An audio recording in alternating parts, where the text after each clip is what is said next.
Hola, bienvenidos a la nueva clase de educaciontic.com.ar. Hoy vamos a trabajar con la creación de bases de datos en Access, ¿sí? Al ingresar en Access nos va a mostrar la posibilidad de trabajar con una base de datos en blanco. Nosotros debemos colocarle un nombre, ¿sí? Voy a colocarle con el nombre de ejemplo 1, como para que ustedes puedan ver cómo crear esa base de datos. Contemplemos que Access en sí agrupa toda la información o todo lo que nosotros vayamos creando en un solo archivo. Vamos a poder trabajar, cuando lo podamos crear, vamos a poder crear las tablas, ¿sí? Si ustedes prestan atención van a ver que se pueden trabajar con tablas, con consultas, con formularios, informes, e incluso codificar nuestros propios trabajos de accesos o lo que se conoce con el nombre de macros, ¿sí? Cuando vamos a crear la tabla, que es la primero que debemos crear, que es en sí es donde vamos a almacenar nuestra información, que es decir, el núcleo de Access con el cual se va a manejar toda nuestra data, ¿sí? Lo podemos hacer de distintas vistas. Una de las formas más sencillas de poder hacerlo es desde la vista de diseño, en donde nosotros le vamos a colocar un nombre, por ejemplo, vamos a poner agenda, aceptamos, y aquí vamos a registrar los campos con los cuales vamos a trabajar. Repasando un poco, recuerden que el campo permite, repasando un poco lo que hemos visto en Excel, el campo permite identificar el contenido de esa columna. Por lo tanto, si yo quiero trabajar con Access, es aconsejable incorporar dentro de lo que es el uso del Access un campo destinado a un método de búsqueda rápido conocido con el nombre de llave. Para que ustedes lo interpreten, esa llave sería como un índice de búsqueda, ¿sí? Como si nosotros después, en el momento de tener que encontrar un dato, utilizáramos este índice para poder acceder en forma más rápida. Vamos a dejar lo que se identifica con el nombre de id, podemos poner id agenda, como para asignarle un nombre propio a la tabla que estamos creando. En esta tabla vamos a agregar otros campos, ¿sí? En la parte de arriba colocamos el nombre del campo, le indicamos el tipo de campo que puede llegar a ser, texto, número, fecha y hora, moneda, autonumérico, lógico, para objetos, hipervínculos de datos adjunto, calculado o asistente. Podemos trabajar con un asistente incluso, ¿sí? Vamos a dejarle el autonumérico. En nuestra agenda vamos a registrar todas las personas que conocemos, por lo tanto vamos a poner un apellido, vamos a agregarle que el tipo de campo para registrar el apellido de la persona tiene que ser texto. En la parte de abajo le indicamos el ancho de ese campo, ¿sí? Estas serían las propiedades propias, o sea, mejor dicho, las propiedades que identifican el campo apellido. Un apellido puede llegar a tener hasta 20, 25 o más caracteres. Nosotros, por una cuestión después de presentación en pantalla, le vamos a indicar 25 caracteres, o vamos a poner más chicos, 20 caracteres. Lo mismo vamos a hacer con el nombre. Vamos a colocar nombre, vamos a identificarlo como texto, lo vamos a colocar con 15 caracteres, vamos a colocar la dirección, ¿sí? Vamos a hacerlo texto también, vamos a colocarlo con la dirección, vamos a hacer un poco más extensa, 30 caracteres, la localidad o la ciudad, ¿sí? Lo vamos a dejar texto, después vamos a ir viendo algunas modificaciones particulares de cada campo. Ahora lo que estoy haciendo es la creación de la tabla como para que ustedes lo puedan llegar a ver y cargándole cada uno de los campos, ¿sí? Vamos a colocarle con 20 caracteres, creo que vamos a estar bien. Inclusive si nosotros no quisiéramos que dijera localidad y queremos agregarle otro título, podemos poner acá ciudad. Entonces, cuando trabajemos después en la presentación de los datos, quien se va a mostrar va a ser el título, ciudad, no la palabra localidad que nosotros utilizamos como identificación del campo, ¿sí? Podemos poner teléfono,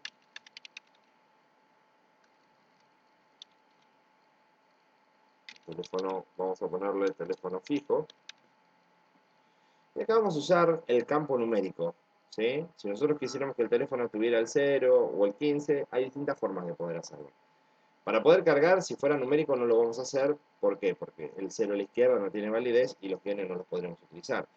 Sí lo podremos hacer como numérico si utilizamos herramientas como las que figuran aquí en las propiedades del campo, cuando le pongamos número, a través de lo que serían las máscaras de entrada, ¿sí? Lo que yo quiero es crear un sistema de base de datos simple, como para que ustedes puedan manejarlo y después sobre esto ir investigando, ¿sí?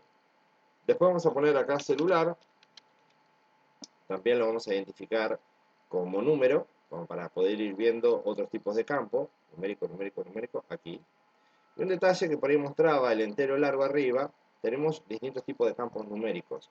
Byte, entero, entero largo, que son los que ustedes están viendo acá. Cada uno de estos campos permite ingresar valores numéricos mayores. Estamos hablando de 35.000, 65.000, o sea, el entero largo nos va a permitir a nosotros cargar una característica como la de nuestra localidad más el número telefónico de 4 o 5 dígitos. Es decir, estamos superando la cantidad de valores que mayores al millón. Entonces necesitamos trabajar con un tipo de campo entero largo.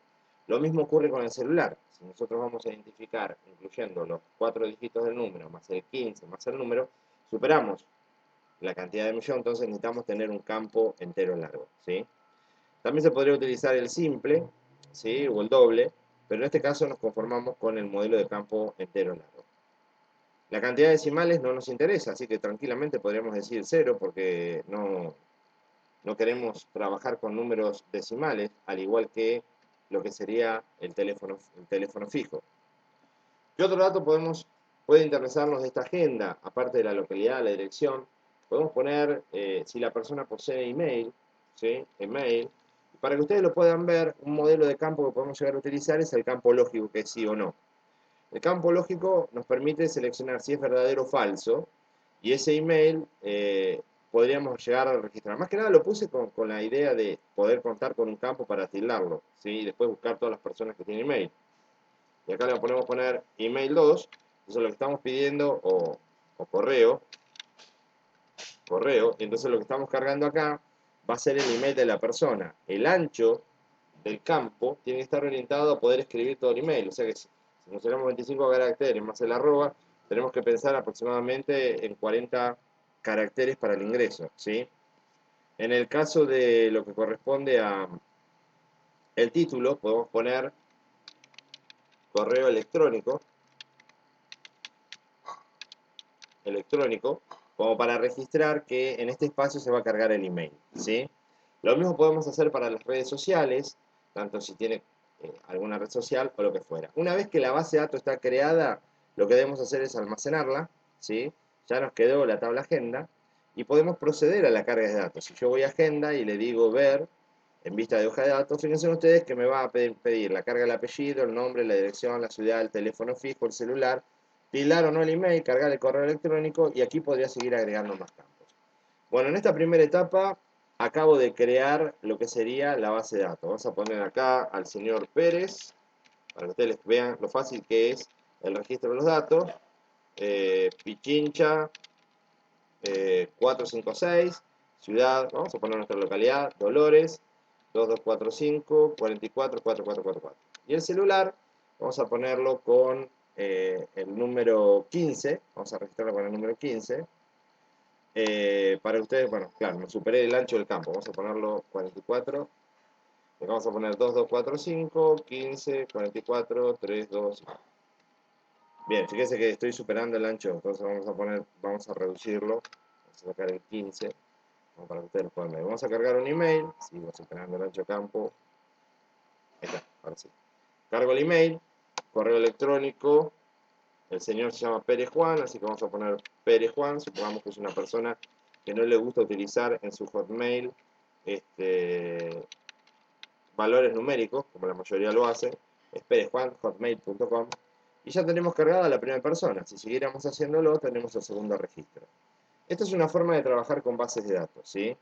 Si quisiéramos modificarlo, basta con ir al diseño, podemos venir a la parte de teléfono, no nos gusta el entero, podemos venir aquí, cambiar por el formato de número simple, ¿sí? Guardar los cambios, siempre es aconsejable guardar los cambios y volver a la vista de hoja de datos, ¿sí? Y fíjense ustedes que se cambia la presentación de los valores numéricos, ¿sí? Al haber cambiado el formato del campo. Por eso les decía, convenía dejar el formato de entero largo. Bueno, sí, no importa que se cambien algunos datos. Aquí tenemos el formato del entero numérico que nosotros queremos trabajar. Este primer paso les mostré cómo crear una tabla en forma rápida, sin hacer mucho hincapié en todas las propiedades de los campos, más que nada como para que puedan ir registrando datos y puedan empezar a investigar lo que es el uso de Access. También tienen la parte de crear, si nosotros con la base de datos abierta le decimos un formulario, ¿sí? Podríamos trabajar con un formulario desde la vista de diseño, uno en blanco o podemos decirle asistente para formularios. Entonces, nos trae la base de datos creada, pasamos todos los campos, le indicamos que va a ser sobre la tabla agenda, si tuviera más tablas las podría seleccionar. Le marco siguiente, le indico en qué formato quiero, yo le voy a poner la estructura justificado para que los campos queden uno al lado del otro. Me pide un nombre, le voy a dejar agenda, me dice que lo abra ese formulario, le digo finalizar y observen ustedes que en 4 pasos ya tengo creada el formulario con los botones propios de Access para poder iniciar la carga de este formulario. Si no quisiera trabajar, sencillamente me voy a la vista de diseño y puedo trabajar con las propiedades de ese formulario, ¿sí? Podría agregar botones, podría crear mis propios botones, ¿sí? Podría agregar botones, etiquetas, podría trabajar con cualquiera de las herramientas que nos muestra Access. Siempre que terminamos de hacer cualquier tipo de procedimiento, lo aconsejable es ir guardando, y fíjense que Access en la izquierda nos está mostrando la agenda creada como tabla y la agenda creada como formulario. Existen muchos modelos de formularios, ¿sí? Nosotros podemos tener muchísimos modelos de formularios. En el asistente para formularios, por ejemplo, pueden pasar todos los datos y pueden crear un formulario tabular, ¿sí? Entonces la ventaja del formulario tabular es que ustedes podemos mostrarlos de otra manera los datos, ¿sí? Aquí les muestro, por ejemplo, un formulario tabular. Fíjense ustedes que la información, en este caso, se va a mostrar verticalmente. En este caso, miren que también los campos, por ejemplo, el teléfono celular no se ve bien. ¿Por qué? Porque el ancho de la pantalla es superior, o mejor dicho, el ancho del campo no alcanza a mostrar el teléfono. Entonces, en la vista de diseño lo que me corresponde hacer es mover esos campos para tratar de mejorarlos, ¿sí? Yo todo esto de la vista de diseño uno puede hacer lo que se le antoja, con lo que respecta al uso del campo, ¿sí? Puede agregarlos, puede eliminarlos. Celular lo puedo agrandar como para que se vea mejor. Teléfono fijo lo puedo agrandar como para que podamos interpretar qué es lo que dice adentro. Inclusive puedo venir y modificar la etiqueta, ¿sí? Puedo decir, no quiero que esté el guión, quiero que aparezca la palabra ahí, lo quiero centrado, quiero trabajar con esa etiqueta que quede centrada, no que quede ubicada ahí. Esta es lo mismo, ¿sí? Es decir, incluso puedo venir acá, listado, puedo poner listado de la agenda. Como no me gusta que quede en esa posición, vengo aquí, me paro en la etiqueta, lo que sería esta etiqueta, y la modifico como para que quede bien, ¿sí? Voy a la vista del formulario y ya estoy viendo de otra manera cómo se ven los datos, ¿sí? Pérez Juan Pichincha Dolores y su correo electrónico. Si no me gusta, vuelvo otra vez a la vista de diseño. Y de esta manera uno puede ir corrigiendo todo lo que son el uso de los formularios, ¿sí? Tratando de que esos formularios se vean mejor, tratando de que los campos puedan mostrar la data como nosotros queremos. Y podemos ir agregando inclusive nuevos datos. Bueno, hay muchos más modelos de formularios, se los dejo que lo investiguen. Les voy a pedir cualquier duda que le envíen a soporte@educaciontic. Esta va a ser la primera parte de creación de bases de datos, de creación de tablas e introducción a tablas y formularios en Access, ¿sí? Si yo quisiera modificar la tabla y tuviera todo cerrado, ¿sí? Esto es muy simple. Yo cierro, me desea guardar, sí, lo voy a guardar todos los cambios, no quiero tener la agenda abierta, la puedo cerrar. Fíjense que la selecciono aquí y hago un doble clic y ya me la está abriendo. Y si voy a la vista de diseño, puedo seguir modificando cada uno de los campos. A veces es conveniente agregar alguna descripción, cuando el campo por ahí necesita una explicación, que va a ser de ayuda, y sobre todo cuando pueden llegar a trabajar más de una persona en el uso de esta tabla, ¿sí? En el caso de apellido, un detalle importante de las propiedades que yo les di como introductoria para el EDI, ¿sí? Les pedía, por ejemplo, que en el caso del indexado, que figura aquí, el apellido puede llegar a ser una condición de indexado con duplicado. Tenemos 3 condiciones: sí, que no esté indexado, que tenga duplicados y sin duplicado. Sin duplicado normalmente son las claves principales, pues se cargan una sola vez. O sea, si yo lo pusiera así sin duplicado, cargo el apellido Raimondes y lo voy a poder cargar una sola vez. Pero si quiero cargar muchos Raimondes, tengo que decir sí con duplicado, porque de esa manera después voy a tener un método de búsqueda rápido, me va a permitir una organización de los datos a través del apellido que va a ser mucho más rápido, y a su vez poder cargar muchos apellidos iguales. Lo mismo en dirección, lo mismo en localidad, y en el caso del correo electrónico, para lo lógico, podemos poner indexado sí o no, y en el caso del correo electrónico también. Así que bueno, Espero que esta pequeña introducción a lo que es Axel, porque es una herramienta muy, muy extensa para poder darla en una sola clase, les sirva como para empezar a trabajar y poder crear aquellos trabajos prácticos que les vaya pidiendo. Así que nos contactamos a través de soporte@educaciontic.com.ar y cualquier consulta lo pueden hacer vía mail o a través del website www.educaciontic.com.ar. Agradezco su tiempo y nos estaremos viendo en próximas clases. Eh, Suerte. Hasta luego.